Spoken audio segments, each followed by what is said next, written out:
নবীদের ব্যাপারে আমাদের আকীদা হলো তারা সব ধরনের ভুল থেকে পবিত্র। কিন্তু কোরআনে তাদের বিভিন্ন ভুল নিয়ে আলোচনা করা হয়েছে।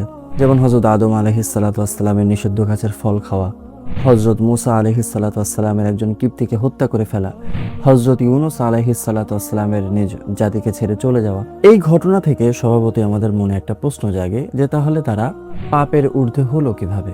আসুন বিষয়টা বুঝি। কোরআনে বর্ণিত এই সমস্ত ঘটনায় যদি আপনারা ভালোভাবে লক্ষ্য করেন তাহলে একটা কমন জিনিস দেখতে পারবেন। নবীগণ এখানে একটা সিদ্ধান্তগত ভুল করেছেন, যেটাকে আরবিতে বলা হয় ইজতিহাদি ভুল। আর ইজতিহাদি ভুলে কোনো গুনাহ হয় না। যেমন হযরত আদম আলাইহিসসালামের ঘটনাটি দেখুন। আল্লাহ রাব্বুল আলামিন তাকে ফল খেতে নিষেধ করেছিলেন এবং তিনি দীর্ঘ সময় ফলটা না খেয়েছিলেন।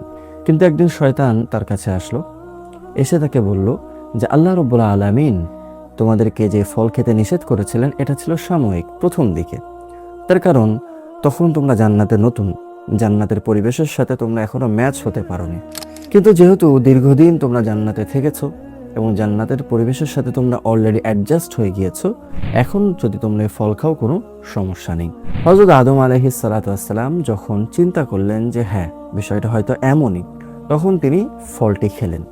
তো যেহেতু এটা তার ইজতিহাদি ভুল ছিল, সেহেতু এটা গুনাহের কারণ হতে পারে না।